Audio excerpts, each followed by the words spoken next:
बुधवार को पेश किए गए मध्य प्रदेश के बजट को लेकर सिवनी मालवा के कांग्रेस के पूर्व विधायक ओम प्रकाश रघुवंशी ने कहा है कि बजट गरीबों की भावनाओं के विपरीत है, किसानों की भावनाओं के विपरीत है और इस प्रदेश के आदिवासी, दलित, मजदूर और किसान विरोधी बजट है। आम लोगों के लिए कोई राहत नहीं दी गई है। इसमें पहली बात तो यह है कि किसानों को जब ऋण देंगे तब तो सरकार ब्याज माफ करेगी, जब ऋण ही नहीं मिलेगा तो ब्याज क्या माफ होगा। अल्पकालीन ऋण ब्याज फ्री होता है। नर्मदापुरम, हरदा और बैतूल जिले के किसानों को ऋण नहीं दिया गया है। यह बजट में ऋण माफ का प्रावधान सिर्फ सीहोर जिले के किसानों के लिए किया गया है। भारतीय जनता पार्टी ने सहकारी बैंक की आर्थिक स्थिति इतनी खराब कर दी है कि वो कर्ज देने की स्थिति में ही नहीं बची है। प्रशंसा की बात है कि लाडली बहना योजना के यदि 1000 रुपए देते हैं तो प्रदेश की सभी बहनों को दिया जाना चाहिए। इसके लिए शर्त नहीं रखी जानी चाहिए कि जिसके पास 5 एकड़ जमीन है या 4 पहिया वाहन है उनको न दिया जाएगा। इस तरह के कई नियम माननीय मुख्यमंत्री के द्वारा ला दिए जाएंगे कि एक गांव से 1-2 बहनों को ही इसका लाभ मिल पाएगा।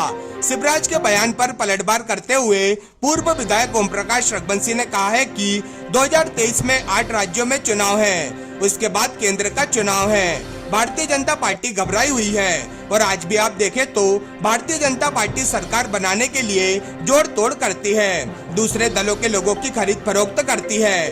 कभी भी भारतीय जनता पार्टी को 51% मत इस देश में नहीं मिला है।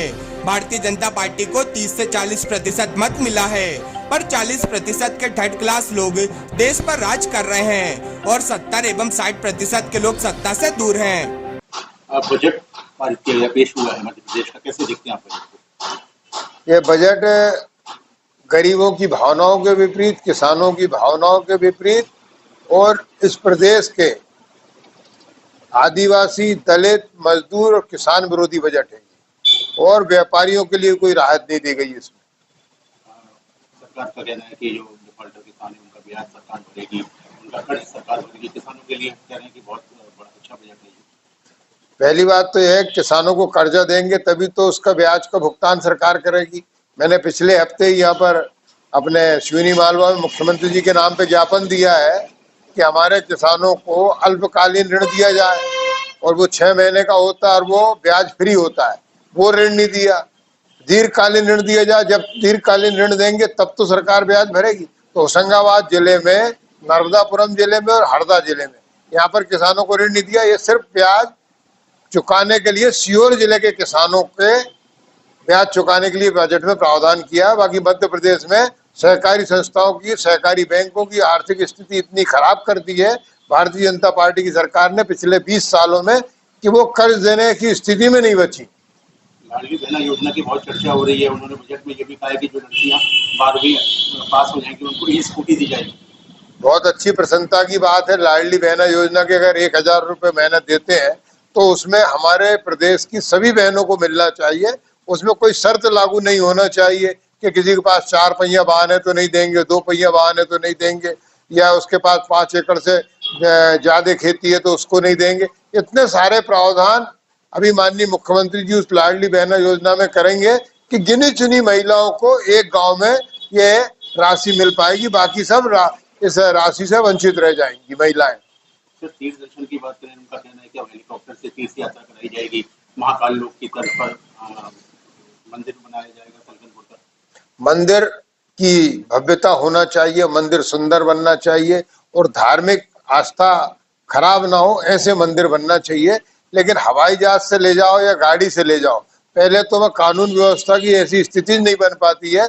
हमने पिछले 15 वर्षों में देखा है कि धार्मिक स्थलों पर इतनी सारी घटनाएं हुई और कई लोगों की वहां पर अव्यवस्था के कारण उनकी मृत्यु हुई है। चाहे सलकनपुर के मंदिर में भी आज से पिछले करीबन 20-22 साल पहले 3-4 लोगों को वहां पर अधिक भीड़ के कारण हुआ, ऐसे ही रतनगढ़ में हुआ, ऐसे ही अभी सीहोर में हुआ। तो कानून व्यवस्था ठीक नहीं होगी। आप धार्मिक आस्था के नाम पर कुछ भी का निर्माण कर लें, लेकिन जब तक आप वहां पूरा तरीके से लोगों के लिए व्यवस्था नहीं करेंगे तब तक आपके जितने भी बनाए आप उनका कोई लाभ नहीं मिल पाएगा। सर, हिंदुस्तान के अंदर एक अभी हिंदू राष्ट्र की बहुत ज्यादा बात चली, कैसे देखते हैं?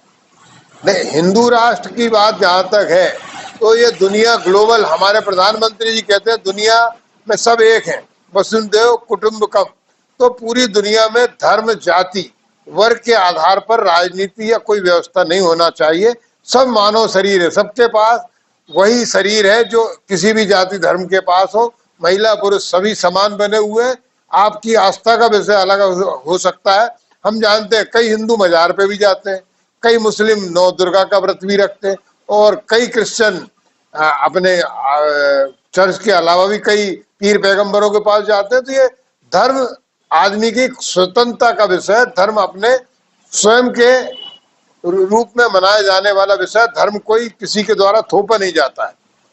बजट को लेकर शिवराज सिंह चौहान ने कहा कि कांग्रेस के अंदर हिम्मत नहीं है बजट सुनने की, इसलिए उन्होंने पार्लियामेंट में वो हल्ला किया। हम चाहते थे आम आदमी आराम से बजट सुने, उसके हित का बजट है।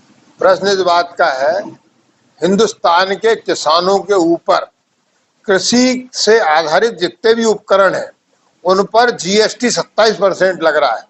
अगर किसानों के लिए बजट में कोई प्रावधान करते, हमारे प्रदेश के ही नेता आदरणीय नरेंद्र सिंह जी तोमर भारत सरकार में कृषि मंत्री हैं और उन्होंने कृषि से संबंधित किसी चीज पर टैक्स कम नहीं किया। आप देखेंगे कृषि उपकरण जितने हैं सारे उपकरणों पर 27% जीएसटी है।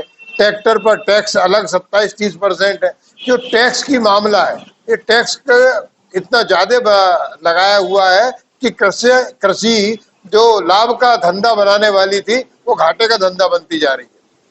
2023 में परिवर्तन की आहट तो धीरे धीरे पता लगेगी। अभी इस 2023 में 8 राज्यों में चुनाव है, उसके बाद केंद्र का चुनाव है। भारतीय जनता पार्टी घबराई हुई है और आज भी आप देखें तो भारतीय जनता पार्टी अपनी सरकार बनाने के लिए जोड़ तोड़ करती है, दूसरे दल के लोगों को खरीद फरोख्त करती है।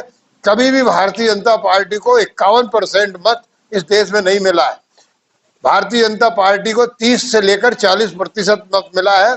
40% के लोग, थर्ड क्लास लोग जो थर्ड डिवीजन में पास होते हैं, वो लोग पूरे देश पे राज कर रहे हैं और 70% और 40-60% लोग जिनका वोट दूसरे दलों में बटा हुआ है वो सत्ता से दूर है।